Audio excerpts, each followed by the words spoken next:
Swimming Pool Steve here with a review of a very simple equipment installation.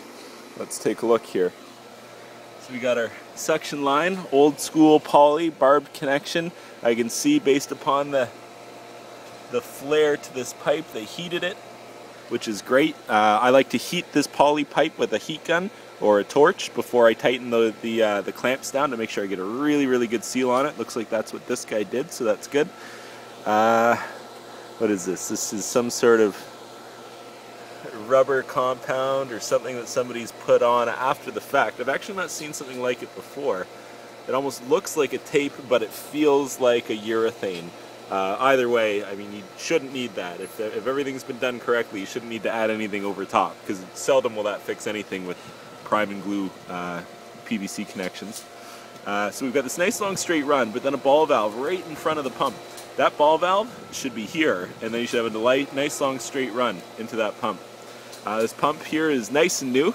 This is a Hayward 1 horsepower Super 2 pump designed for high head applications. Not what this pool is at all. This pool is a very small pool. This pump is maybe 10 feet from the edge of the pool.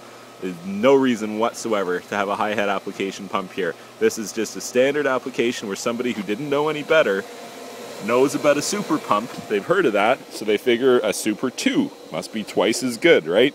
Nope, that's not how that works. They're designed specific for what they're supposed to be used for. This is for high head applications. Here's the problem. So we got this tiny little sand filter here. I think it's Sandmaster 210. Its designed flow rate, maximum design flow rate, is 44 GPM. Now, this 1.5-inch PVC pipe has a maximum flow rate that's similar. I think it's around 42 GPM. However, you can overdrive that. That's just your optimal flow rate. If you hook up a Corvette engine to this pipe, you're going to get more than 42 or 44 GPM through it, but there's a huge efficiency loss, and that's what's happening here. This pump is designed for high head applications, and it moves a lot of water, well in excess of 42 GPM. So even though the pipe has a soft limit of 42, this pump will easily deliver more than that, which means that this pump is easily overdriving the design rate for the sand filter. And there's a couple of indications of this. Number one, there is a lot of sand in the pool. So it's very likely that this was new, put on recently, and then just the amount of force that the velocity that this water is entering into the sand filter is such that it's causing the sand to splash up and escape the system and come in through the return line here back into the pool. Additionally, we've got leaks all over the place here. It's leaking from the pressure gauge. There we go. It's leaking from the band clamp on the filter. It's leaking in a couple different places, and that's all very likely to be related to the fact that this pump is overdriving the heck out of this filter.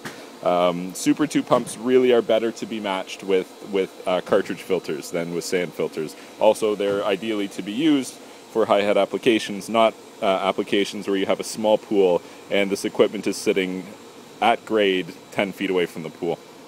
Anyway, continuing on here. Out of the filter, we go into this very old UV damaged Spaflex line. This should be replaced. Then we're into a Zodiac clear water system and back into the ground. Now, it's interesting. I mean, even though there's no heater on this system, I would still like to see a check valve in between this, and that way you're not sending chlorinated water back into the filter, back into the pump. It's not as severe or an immediate as a reaction as you would have with a heater because of the metal components inside of it, but still, if you want the maximum longevity out of your equipment, put a check valve in between your salt cell and the rest of your equipment. And that's pretty much it. So it's a pretty small system, but there's still a lot to talk about here, and I guess I'll just finish the video showing you just how much chlorine is generated. That's not air passing through the system, that is chlorine being generated by this cell. It's pretty amazing how much it makes and how fast it makes it. And this cell will continue to generate for a couple of seconds after I turn the pump off. One of these 3 wires, I believe the blue one is the flow switch. And what it'll do is it'll stop this from generating chlorine if it detects a no flow situation. But in that 3 to 5 seconds in the meantime, like you can see, even with the water moving in excess of probably 50 GPM in the system, you can still see that cloudy chlorine being generated and whisked away. So if you turn this off and there's no flow even for 3 seconds or so, this entire glass just fills with chlorine, and that's the problem when you have these systems, especially when you have a heater and no check valve, and the water would just travel backwards. Very disappointing to see so many of these installations without check valves, and it's certainly doing a disservice to the owners of the equipment.